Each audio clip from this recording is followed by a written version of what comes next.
After this summer's unprecedented heat wave in the Pacific Northwest and the record flooding in New York, New Jersey, and Louisiana that killed at least 95 people, it's clear that climate change is not just a danger looming in the distance, it's already here. And it's the country's most disadvantaged communities who bear the brunt of it. For every natural disaster that hits, a white household gains an average of $126,000 in recovery aid, but households comprised of people of color lose up to $29,000, according to a new study done by the University of Pittsburgh and Rice University. This is exactly why the Department of Housing and Urban Development announced a new plan yesterday to bolster the county's climate preparedness. HUD's mortgage financing programs, which many low-income and first-time homebuyers rely on, will now take climate risk into account when processing loans. The agency also aims to transform how aid gets delivered after natural disasters by prioritizing funding for communities of color and incentivizing energy-efficient rebuilding efforts that increase their resilience. While Biden's Build Back Better plan and agenda on climate change is uncertain in Congress, HUD's plans are some of the most ambitious steps the administration has taken to prepare communities of color for the climate crisis.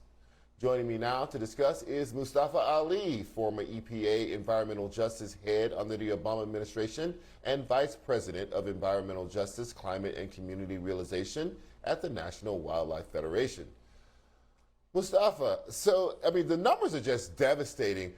Give us just an overall picture of how the coming climate crisis, the present climate crisis, is going to affect Black people, underprivileged people in particular. Well, it's going to exacerbate all these public health impacts that we have. You know, in our communities, we've got these cancer clusters. We've got folks who have liver and kidney diseases. We've got folks who have breathing difficulties because of what they've been exposed to from the pollution side. And now the climate crisis exacerbates that. It makes it more intense inside of our communities. And it continues to also to pull wealth out of our communities, especially when we look at when these impacts happen in our communities from floods and hurricanes and extreme heat events and rain events, then it's tougher for folks to be able to recover.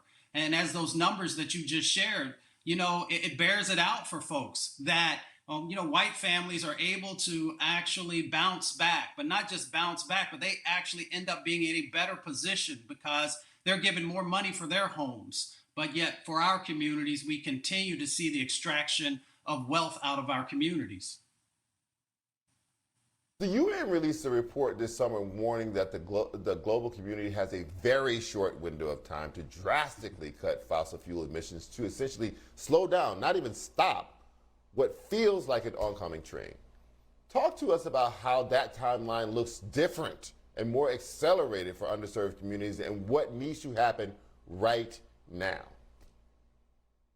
Well, because we are least resilient, in our communities, we are already been dealing with the climate crisis. If you look at what just happened in Alabama over the last couple of days with this extreme flooding that came through there, many of the communities, our communities, had already been hit time and time and time again. So their homes were already damaged. So we see that the climate crisis, when the IPCC and the National Climate Assessment talk about these impacts that are happening, our communities continue to get hit first and worst. And we have the hardest time being able to make it back. So we know more of our folks die from extreme heat, African-American communities. We also know that we are located in floodplains. So when HUD shares this important set of information, Charles, we also have to have a little bit of real talk that many times they were the ones who actually funded placing our homes, lower income homes, in floodplains. So I'm glad that we're changing those dynamics,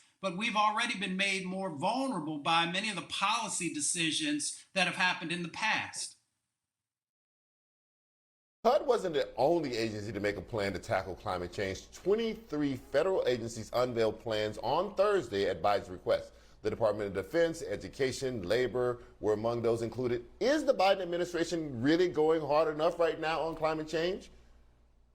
Well, they're definitely leading in. So they've definitely began to get the real integration of climate change, of the climate crisis built into many of these. You know, they've got the Justice 40 initiative. So 40% of the benefits from these federal agencies are supposed to go back to our communities.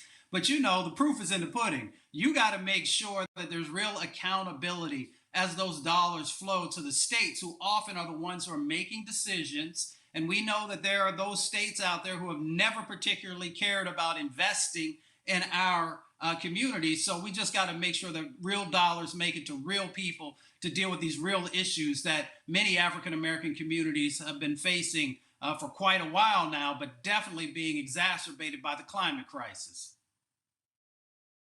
Mustafa Ali, thank you so much for joining us tonight. I really appreciate it.